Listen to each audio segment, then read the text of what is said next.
Elizabeth Green, a wonderful teacher, came to town from Iowa, taking a new job. He was going to build a orchestra program in the public schools. There really wasn't one at all.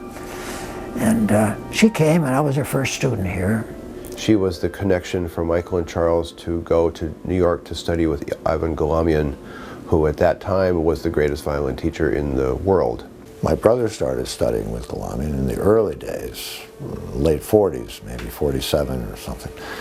And we didn't know Galamian, what that was, you know. Galamian was the lead violin teacher at Juilliard, and you know, really reached so many people. The key to teaching, in my opinion, as I say in my classes and everywhere, that you never take your eyes off the student at any time during a lesson. And particularly watch everything to the left hand, everything. Occasionally you check out the right arm, so forth position, but because anything that happens, if you're not on it instantly with your eyes and ears, you won't know what happened. So you have to see it. Now Galamian, that's where I learned it from him.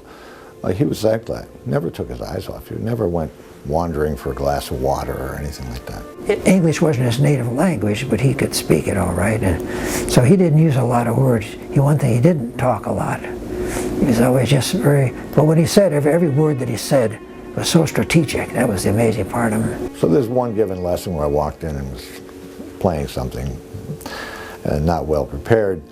Galamian just quietly got up and went to the window to look out to the park. And then he turned back and came and sat down. That's all it took. I knew exactly what that meant. He didn't have to say, why didn't you work this week, or why didn't you do that? Teaching, for him, was his love. He liked it, had everything that he wanted. It was his domain.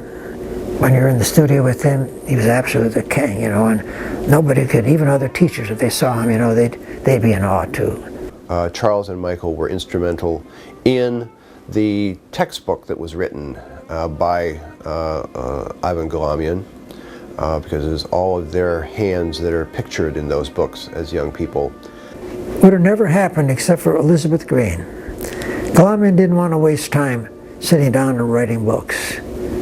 He would never have done it, all this knowledge that he had. And that's become one of the most important textbooks for violin teaching and playing of the 20th and 21st centuries.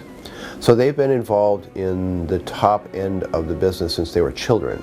She'd use my hand to show how to hold the bow the right way and wrong way, and for a small hand or a medium hand, and then Charlie had the big hand, so he had a separate picture for the big hand, and this kind of thing. So that's how we were her models, being right here and being her students. And there's all kinds of pedagogues today who have come through that tradition. Kurt Sussman, Paul Cantor, Itzhak Perlman, Pinchas Zuckerman, Shlomo Mintz, so many people who were part of that Galamian, Juilliard, Meadowmount legacy and its outreach. And Charles and Michael were there in the early phases of that. You go into his studio for a lesson, you'd play the best that you ever played somehow. You didn't go in, even they went, oh, it's not like you were shy or anything.